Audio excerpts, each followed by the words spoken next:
Americans? Where are the people that say all of this stuff that the Fed is doing is socialism?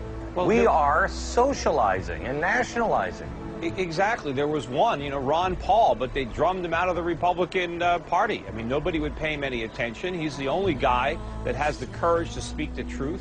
Look at what he says on the Senate Banking Committee when he talks to Ben Bernanke and when he talked to Alan Greenspan all these years. He's talked about all this. He's warned about all this, but everybody has ignored him.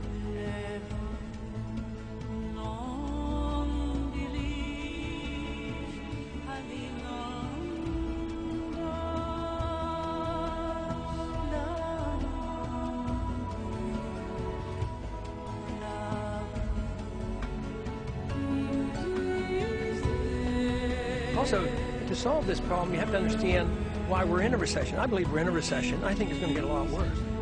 You could do a whole lot by having sound money where we don't print the money out of thin air. That causes the business cycle. That causes your bubbles. We're always dealing with the symptoms and the disease and never saying, how did this come about? It comes about because we have a Federal Reserve that creates money and credit out of thin air. There's a lot of malinvestment. That's the most important thing to understand about the inflation of the monetary system, is the malinvestment. Then later on, people suffer. You wipe out a middle class. But the evil of it all is the vehicle for financing wars that we shouldn't be in and a welfare state that we shouldn't be doing.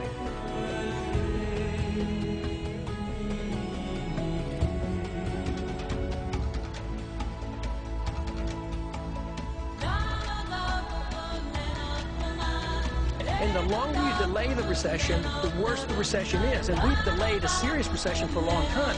The housing market is already in depression. And a lot of people are hurting. The standard of living in this country is going down. Look at what's happening with jobs.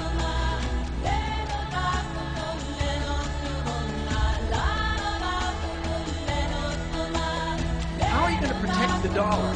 If you don't have the dollar maintaining its value, no matter where you put the money, you're not going to have any value. That's where the crisis is coming. You're going to go up with all these cost of living increases, but you'll never keep up with the cost of living because the dollar is going down, the cost of living is going up. Our dollar today is worth 4 cents compared to the dollar of 1913 when the Federal Reserve took charge of it. And if you don't deal with the dollar, there will be no retirement for anybody. We're going to have chaos. Right now, we're looking at perhaps one of the biggest financial crises in human history. One of the biggest financial crises in human history. People don't know. If you listen to these people, nobody knows what's going on. Where did all that money go to? It just disappeared. What does Allah say in the Quran? يَمْحَقُ اللَّهُ الرِّبَى وَيُرْبِي الصَّدَقَاتِ. Allah will make interest vanish. That's what the Quran says. يَمْحَقُ اللَّهُ الرِّبَى. Allah will make interest vanish. يَمْحَق. That's what it means. It means to make it vanish. It just disappears. It just disappears. وَيُرْبِي الصَّدَقَاتِ. But He will cause charity to increase. He causes charity to increase. الرِّبَى. The hadith says, الرِّبَى تُؤَدِّي إِلَى الْفَقْرِ وَإِن كَثُرَتْ. That interest, usury, leads to penury, to poverty, to impoverishment, even if it multiplies vastly. There are Muslims here in our community that bought houses, that finagled their mortgages, that put things, they lied about their income. Fraud. Right after the verses in Baqarah about riba comes the verses about contracts and writing contracts justly and not lying. There were people that had 5, 6 houses. They were driving in nice cars and now they have nothing. They have nothing. Because of greed. Human greed. They had 5 or 6 houses and there are people on this planet. There are over 200,000 slums on this planet. Out of the 20 biggest slum countries, 10 of them are Muslim. 10 of them are Muslim. Some of the biggest slums in the world are in Muslim countries. There are people in Cairo that live off the garbage heaps, that go and live off what other people throw away. This is the type of planet we live on. And Allah subhanahu wa ta'ala warns us about neglecting the needs of these people. about neglecting the needs of the poor, the hungry. Well, people are so busy with their wealth accumulation, they forget that not only do they have far more than they need, but there are other people that have far less than they need. If they concern themselves with those people, Allah promises that their wealth will multiply, either in this world or the next world, and it will multiply in this world. Those people will be taken care of. Shaitan ya'idukum al-faqr. Shaitan promises you poverty. Everybody's afraid now.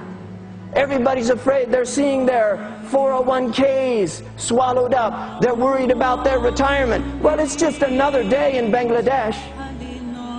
It's just another day in Mauritania. It's just another day in Nigeria. It's just another day in the vast majority of this planet.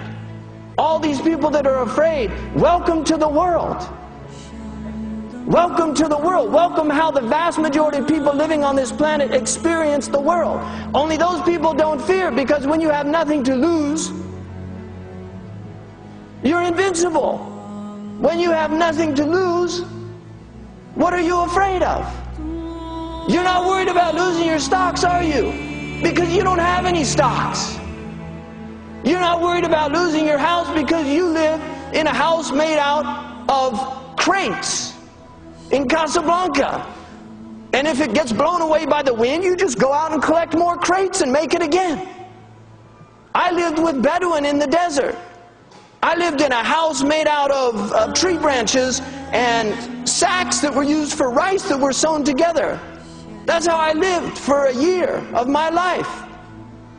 I don't have a problem. I know how much you need to live. But when you've got all this wealth and you think it's going to last forever, يَحْسِبُ الْإِنسَانُ أَنَّ مَالَهُ أَخْلَدَ. People think that their wealth will make them immortal. No, we're all going to die.